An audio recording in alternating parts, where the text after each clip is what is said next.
Everybody, it's Dick here. Today I'm taking Fannie's Indian Scout up to the Krazy Horse Farm House to get her factory recall brake lead. There was a safety recall on 2017 to 2019 Indian Scouts, Bobbers, and Scout 60s, I think. It wasn't long after we got the bike back from the cooling fan issue did we have to make an appointment for this factory recall. It's irked Fannie a bit. It hasn't irked me as much as I thought it would. I think after owning 20-odd motorcycles, dash over 20-odd motorcycles,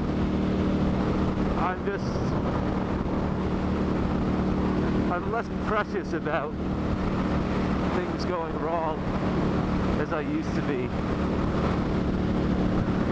We've been screwed over royally by a number of car companies who refuse to admit that things are wrong with our brand new cars. And then we'll get a letter from a law firm about 5 years after we sell the car, get rid of the car. Now there's a class action lawsuit for the very issue that we were seeking to have resolved by the company.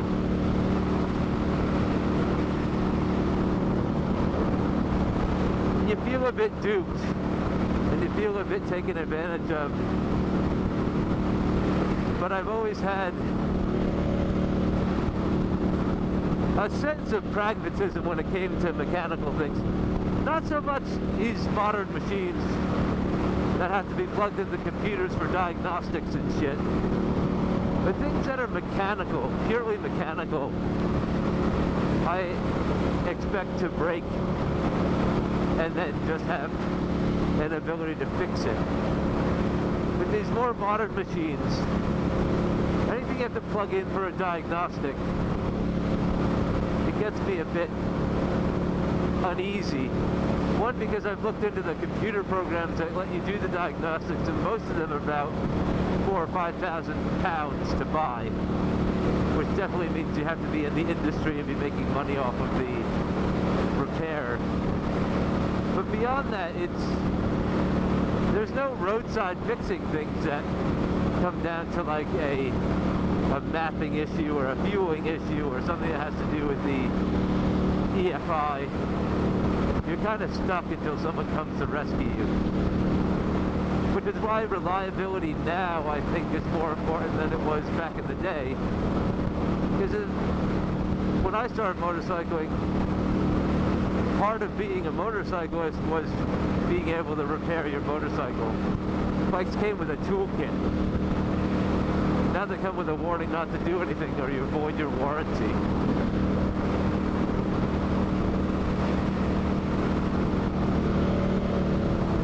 You're kind of given a incentive to ride the hell out of a bike and get as many miles on it as possible within the warranty period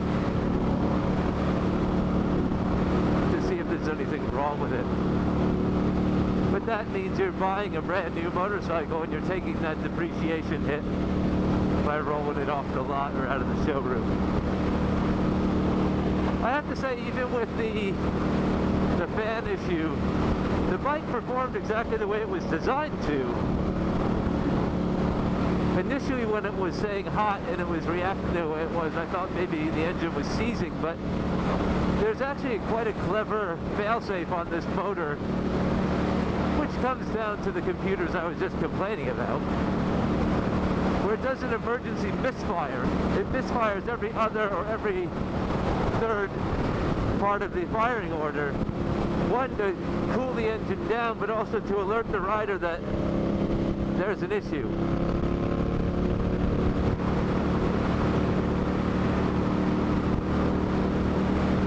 And the bike is performing well. It's well past its break-in period.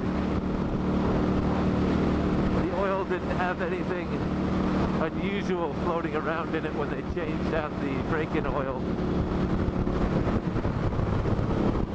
I don't necessarily think that this motorcycle is a victim of this recall, because the brakes haven't been sluggish or slow. I thought they'd been fine for what they are. I do wish this bike came with dual disc brakes on the front. But this bike is deceptively light. It looks big and heavy and low and fat, muscly, but this bike is petite, which makes it that much more dangerous with this powerful motor in it, because this thing can cook. But I've been on the highway for about an hour now, an hour and 10 minutes. I've decided to go up to the Krazy Horse Farm House because I didn't have 4 hours to spend to go down to more speed. 2 hours down, the time it would take to do the work, 2 hours back. That's a 5+ hour day, and I have responsibilities in the afternoon back in London. So I'm hoping that when I get there on time, because it's taking a bit longer than I anticipated, and I got out a little late. But I'm hoping that one, it takes as brief a time to fix as they said on the phone, and two, that they're a bit more accommodating than they were during the buying process. The reason we did opt for going to more speed as opposed to the Krazy Horse locations around London, which are significantly closer. Fuel light, great. Was that they were not very accommodating in allowing Fannie to test ride the motorcycle, and they seemed a bit put out when you were asking questions. You're looking to spend 12,000 to 13,000 pounds on a motorcycle, and it was like they were doing us a favor in the sales process. So hopefully the service department is a little less finicky, a little less head up their own asses. You know, they're very stylish, Krazy Horse with a K. And I'm hoping that the service professionals are simply good old bikers who understand motorcycle ownership. And I don't know what the fuel reserve on this is.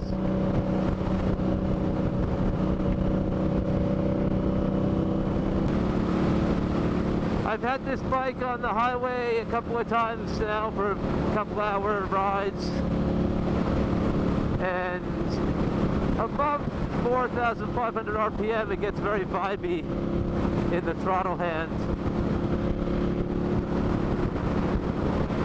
And the way I'm sitting, the way I sit on my ass, I do get some vibes in the top of my ass, up on my haunches. And it goes a bit asleep. On the bigger hits, the suspension feels a bit stiff and it goes right into my lower back. But generally it's a comfortable ride. I think if I do ask Fannie to go on some longer rides, I will get her a windshield. This bike kind of has two lives. It's above 60 and below 60. Above 60 it just kind of tears ass and it's a monster. Below 60 it's just a really nice kind of putt around machine. It's very, very torquey. I thought they did what most motorcycle companies do, where they kind of disguise a lack of power with torque. But this is both torquey and powerful. Let's see, do I have time to fill up gas and then get over to the shop? I'm gonna have to.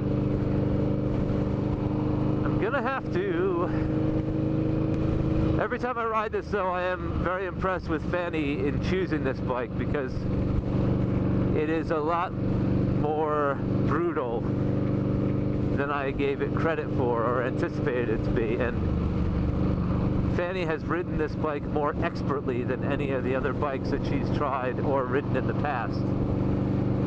So there's something about this integration between rider and machine that Fannie has clicked with this machine that I haven't. I would not own this bike as my exclusive bike. But I've inherited the Mutt now because Fannie has sworn off the Mutt as being too difficult to ride, too tiresome. My nose itches from the vibes.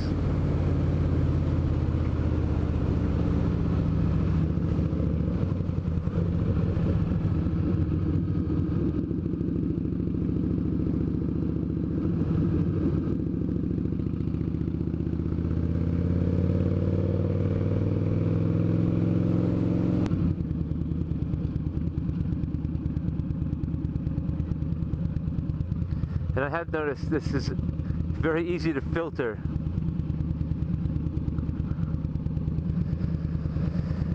The low mirrors make it a lot easier to filter than my Triumph. And it is more narrow than I thought it was looking at it in the showroom.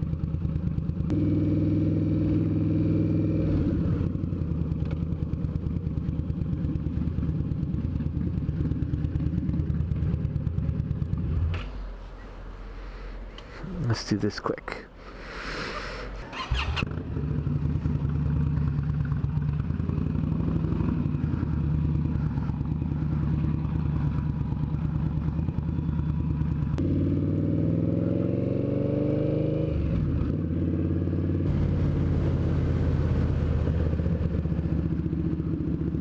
Odd.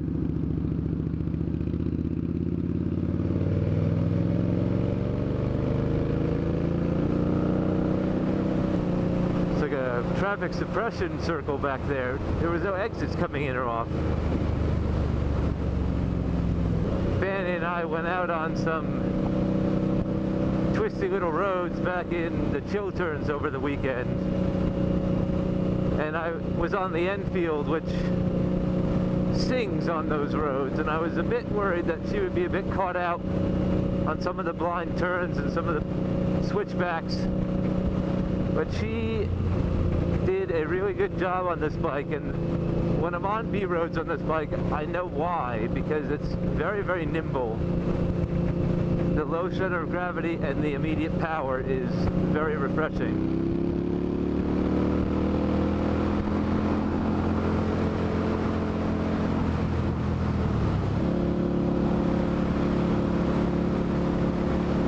As we were heading out to the Children's, we had a dash of motorway, and she was ahead. I prefer her riding ahead. And she was ahead and just kept pulling further and further and further away until she looked in her mirror and she said, "Oh, is something wrong?" And I said, "No, honey, everything's fine. It's just this bike has a top speed, and you're exceeding it." She laughed. But where she smoked me on the highway and the A roads, well, that's an interesting manner up there. Where she smoked me on the highway and the A roads, those twisty switchbacks, I was all over that. When we got out into the B road, she was just so happy. She said, "This is where this bike lives," and I can totally see why on this B road heading up to Krazy Horse.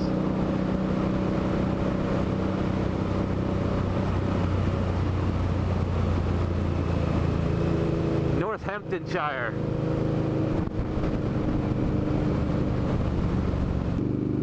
I guess the estate for that manor comes all the way down the hill here because this old stone wall is here.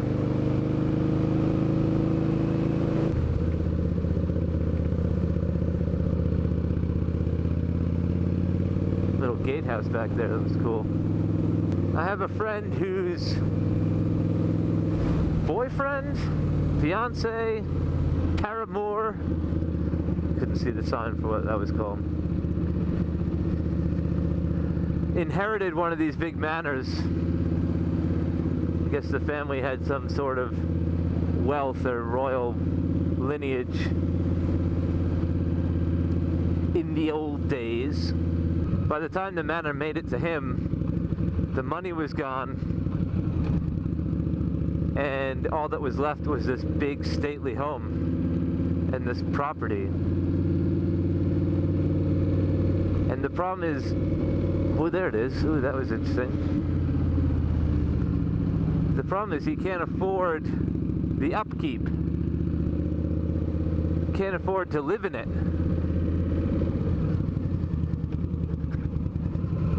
He's made a little apartment in a section of the house and has had to close off the rest of the house because he can't afford to maintain it. This is a huge estate, isn't it? He looked into making it into a hotel or a golf course or some sort of resort so it would pay for itself. It's not historically relevant enough to get on the National Trust or a heritage site. But the money it would take to modernize it, to put in the fire systems, the emergency fire doors, the lights, and all of the stuff that would just make it minimally safe, minimally meeting code, is more money than the home is worth. So you ride through the English countryside and you look at these big manors and you have this romantic sense about it. Oh, oh, how lovely! Wouldn't it be lovely to live there? This is why in St. John's Wood and Notting Hill, the Mews houses are worth more than the old big front room houses. Because no one can afford to maintain those big front room houses, and the Mews houses are not on the main road. They're on these little cobble lanes that used to be where the horses shit and the carriages were repaired. But now they're these quiet little cul-de-sacs with cobbled lanes and garages in central London, and they're big enough for a family, but small enough to maintain. So that carriage house back there, or that gatehouse back there, I was more interested in the gatehouse than I was the manor.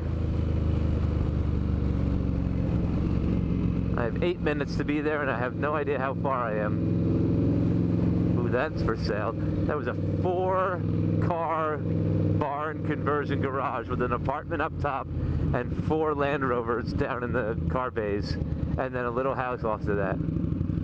That was neat. Thatched roofs.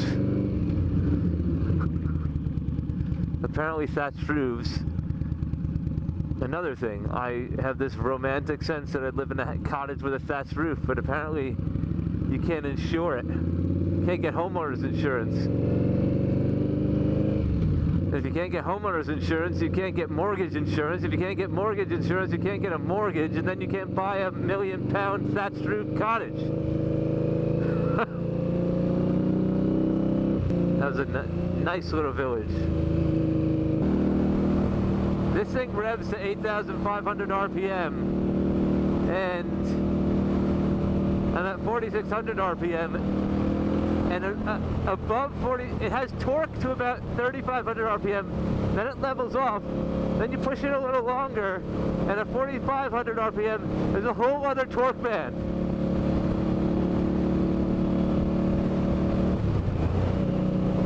Now that I've gotten fuel, I can waste a little bit of it. I wonder if I've gotten 4 miles yet. One of the reasons I'm running late today is I left without putting my earplugs in. And I have to say, I didn't get very far before my ears were ringing and they really hurt. I could tell that there was some noise-induced hearing loss happening. So I had to turn around, go back and find my earplugs. Sometimes when I forget my earplugs with my other bikes, it's not so much of an issue. I can tolerate it. But not with this puppy. This is the first bike where I've thought maybe we have to put on quieter pipes.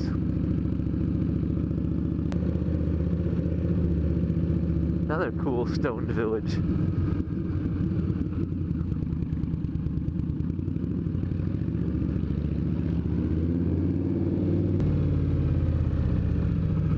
Deddington.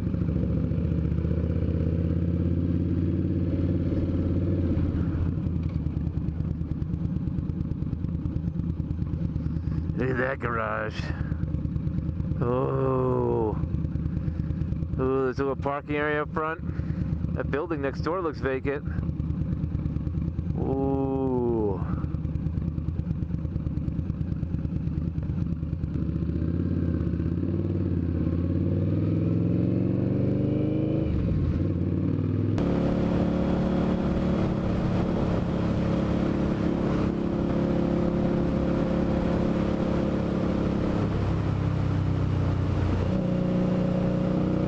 Look at this road.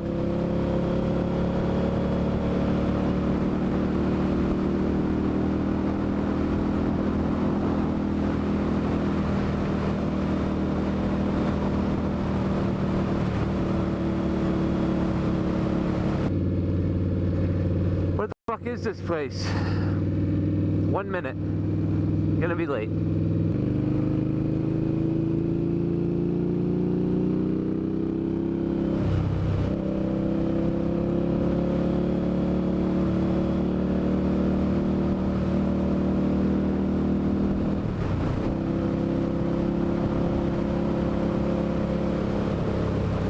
I gotta bring Fannie up on these roads.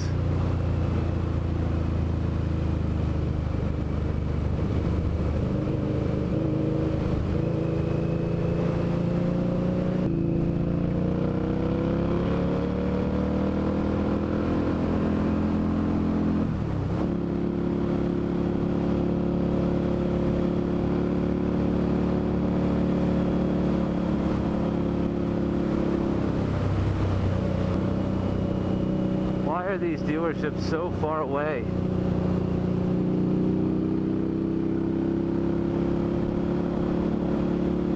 I have a sense that I've gone too far.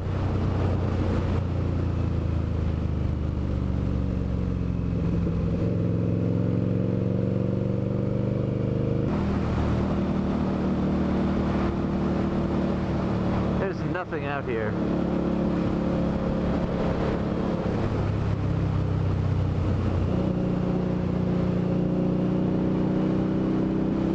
Great road if you got nowhere to be.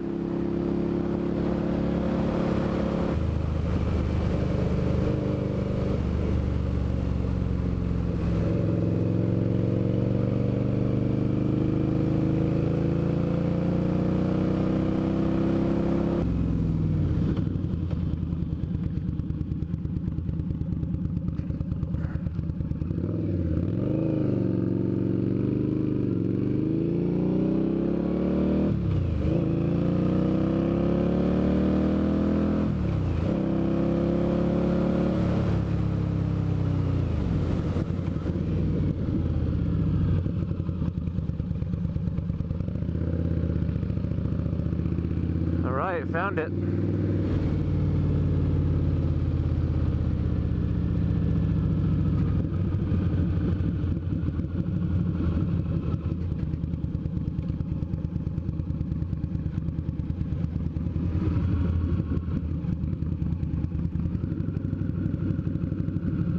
Here we are.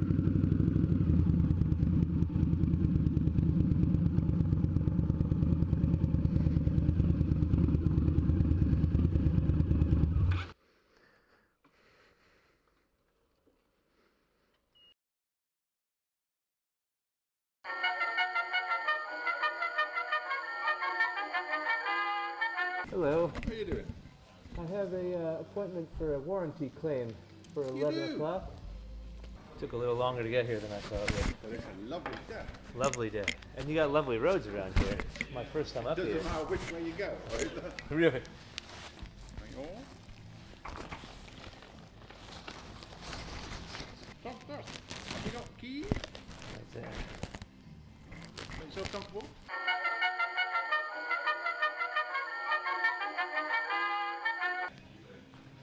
I heard it come back. I don't know if is okay. This is what I will do is I'll register on the Indian system that the warranty's been performed. This Sure. is just for your record. Yeah. Okay. Should you ever sell the bike, they know it's been done for you. Is it something that they would notice when they did it, or is it just you go through the process anyway? And The long and the short of it is they had a handful of bikes, literally a handful of bikes across Europe, yeah. that may have had some. We had two in the showroom at the beginning of the year. The lever just disappears and it comes all the way back. Oh, okay. So a couple of people reported it to Indian in their infinite wisdom thought, right, we'll record all the bikes from that era. Thank you. And it's just a brake bleed, and then it's So you would notice. It would be noticeable. very noticeable. Because we're thinking. Your foot would go further around and your lever would come back. All right. Okay.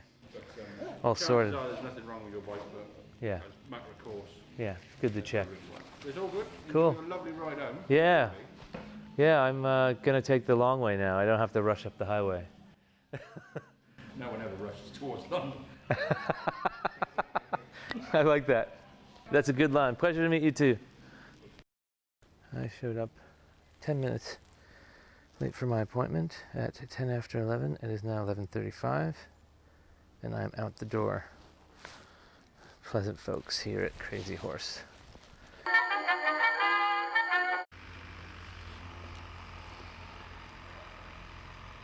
MD Augusta Brutal out for a demo. Guys off of GS 1200. I have to say, it sounds like a moped. Guy looks like a bear on a tiny bike. If you like that video and you want to see more like them, hit like, share, and subscribe.